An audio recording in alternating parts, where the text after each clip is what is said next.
எந்த இடத்தில் அல்லாஹ்வுடைய வசனம் மறுக்கப்படுகிறதோ அந்த இடத்தில் நபியே அங்கு அமராதீர்கள் என்ற வசனத்திற்கு விளக்கம் தரவும். என்ன கேட்கிறாங்க அப்படின்னா, அல்லாஹ் குர்ஆன்ல ஒரு இடத்துல சொல்லி காட்டுறான், வைதா ரஅய்தல்லதீன யகூலூன ஃபீ ஆயாத்தினா ஃபஆரில் அன்ஹும் ஹத்தா யகூலூ ஃபீ ஹதீஸின் கைரிஹி. வைதா ரஅய்தல்லதீன யகூலூன ஃபீ ஆயாத்தினா, நம்முடைய வசனங்கள் மறுக்கப்படக்கூடிய இடங்களில் நீங்கள் அமராதீர்கள், அந்த பேச்சிலிருந்து அவர்கள் வேறு பேச்சுக்கு மாறுகிற வரைக்கும். அப்படி ஒரு வசனம் வருது.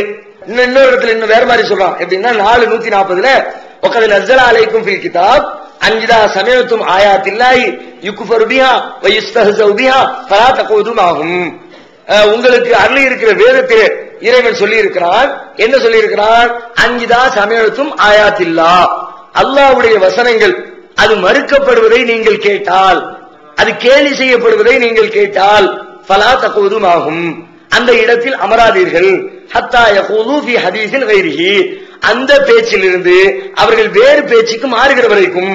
அமர்ந்தால் அவங்க ஏதோ மார்க்கத்துக்கு முரணா அல்லாஹ்வுடைய வசனத்தை கேலி செய்யற மாதிரி ஒரு பேச்சு பேசிக்கிட்டு இருக்காங்க, அல்லாஹ்வுடைய வசனத்தை மீறுற மாதிரி ஒரு பேச்சு பேசிக்கிட்டு இருக்காங்க. அவன் தானே பேசுறான்னு நம்ம உட்கார்ந்து இருந்தா இன்னக்கும் இதை மிசலகும், நீங்களும் அவங்க மாதிரிதான். அந்த இடத்துல சபையை புறக்கணிச்சுட்டு வந்துரு, இந்த பேச்சை பேசிக்கிட்டு நான் உட்கார்ந்து இருக்க மாட்டேன், இந்த பாவத்துக்கு நான் கூட்டாளியா இருக்க மாட்டேன் அப்படின்னு நீ கிளம்பி வந்துரு. ஒரு வீட்டுக்கு போறோம், ஒரு ஆடல் பாடல் ஓடிக்கிட்டு இருக்குது, உட்கார்ந்து அவங்க தானே பாத்துக்கிட்டு இருக்காங்க, நம்ம இங்க பேசிக்கிட்டு இருப்போமே பேசிக்கிட்டு இருக்காத, அது மார்க்கத்துக்கு முரணான அல்லாஹ்வுடைய வசனம் கேலி செய்யப்படுற மாதிரியான சபை, அந்த சபையிலிருந்து நீ விலகி வந்துரு. இது நிறைய விரிவான பல மனிதர்களுடைய பல நிலைகளை சொல்லக்கூடிய ஒரு வசனம். பல இடங்களில் அல்லாஹ்வுடைய வசனம் கேலி செய்யப்படக்கூடிய காரியங்கள், மறுக்கப்படக்கூடிய காரியங்கள் நம்முடைய சமுதாயத்திலும் சரி பிற சமுதாயத்தவர்கள் மத்தியிலும் சரி அந்த ஆழம் பல வேளைகளில் நடந்து கொண்டே இருக்கிறது. அது மாதிரி சபைகளை முஸ்லீம்கள் புறக்கணிக்க வேண்டும் என்று அல்லாஹ் அந்த வசனத்துல சொல்லி தரலாம். அந்த வசனத்தை அடிப்படையா வச்சுதான் நாம கூட பல சபைகளை புறக்கணிக்குமாறு சொல்லுகிறோம்.